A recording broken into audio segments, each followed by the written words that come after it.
de fé, de esperança para o teu coração nesta oportunidade. Juízes 2:10. E foi também congregada toda aquela geração a seus pais, e após ela levantou-se outra geração que não conhecia ao Senhor, nem tampouco a obra que ele fizera a Israel. Naqueles dias vivia-se um misto das experiências dos patriarcas, homens que tiveram encontros pessoais com Deus e que construíram um legado para as futuras gerações.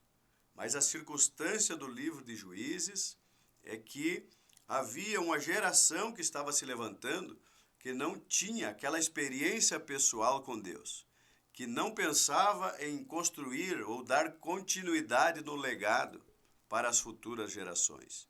E nós vamos encontrar que o povo pecava, chorava e clamava por misericórdia de Deus quando os inimigos lhes pressionavam, lhes assolavam. O povo se humilhava. Por quê? Porque tinham abandonado a Deus. E então a misericórdia de Deus era tão grande que Deus se levantava do seu trono e dava o livramento. Ao dar o livramento, o povo voltava para a zona de conforto, voltava a pecar, voltava a transgredir. E quando os inimigos lhe oprimiam, o povo voltava a chorar, pedir misericórdia, clamar a Deus, e Deus, na sua longanimidade, novamente intervia e levantava líderes, juízes, para liderar, para conduzir o povo. Agora aqui o texto diz que aquela geração não conhecia o Senhor, nem tampouco a obra que ele fizera a Israel. Quer dizer, não tinha uma experiência pessoal com Deus e nem tinha noção, né, do que Deus havia feito ao longo dos anos. Hoje, nos dias que vivemos, contextualizando para a nossa realidade de vida, nós vivemos também um misto nos nossos dias.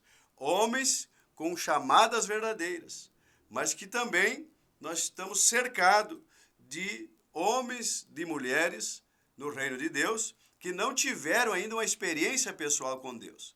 E aí a pergunta: conseguimos forjar, conseguimos moldar esta nova geração ou não conseguimos? Pois nós vamos acompanhar ao longo da história que sempre foi assim.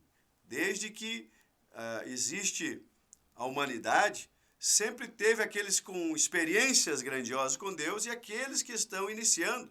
E não tem nada errado nisso. O que nós precisamos focar é de estar passando uma formação continuada para essa nova geração. Uma formação teológica, bíblica, mas que também tem um embasamento numa experiência real, numa chamada ministerial sólida, referências ministeriais. Para nós poder formar uma geração que conhece a Deus, precisa sim de conhecimento, mas precisa ser acompanhado de líderes que tenham experiências pessoais com Deus, que possam repartir suas experiências e conhecimento com essa nova geração. Nos dias de Eliseu, a cidade de Dotã estava cercada. O profeta tranquilo, um homem de experiência com Deus.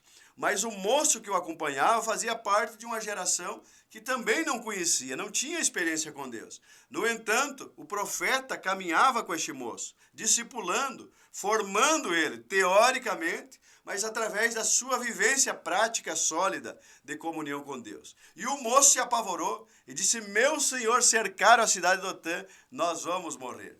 E aí o que aconteceu? O profeta Eliseu fez uma breve oração e disse: Senhor, abra os olhos do moço, Senhor, para que ele veja.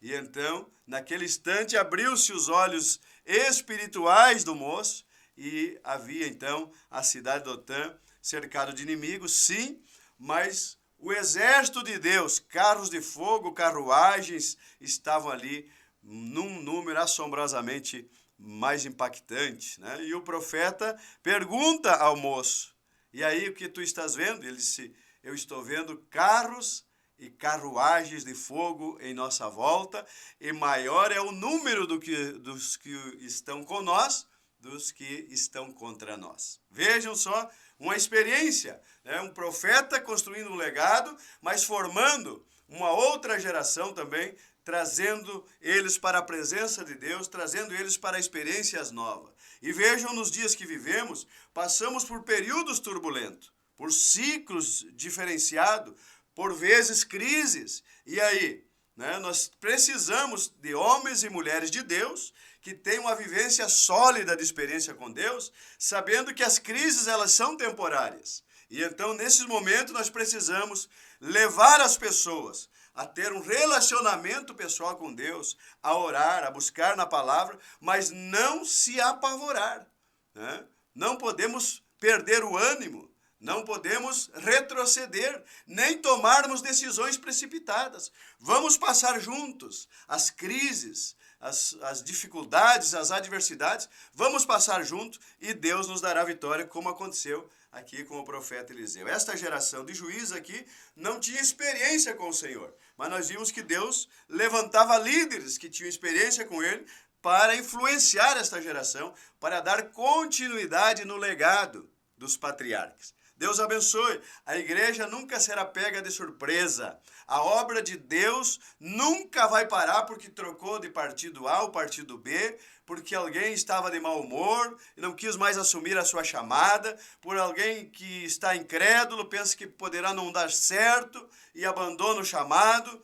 A obra de Deus não para, a obra de Deus continua, porque a obra de Deus depende dele, da visão dele. O povo andou 40 anos no deserto, Deus mandava a provisão todas as manhãs. Por que Deus não mandava para eles guardar, estocarem para um mês, para um ano? Não é? Deus podia? Podia, mas Deus queria levar o povo a uma dependência dele. Então eu profetizo sobre a tua vida, não vai faltar o pão, não vai faltar a roupa, o calçado, não vai faltar os cuidados de Deus para a chamada, para a tua família, Deus proverá, né? Deus abençoe, uma geração que conhece o Senhor está se levantando, uma geração de experiência.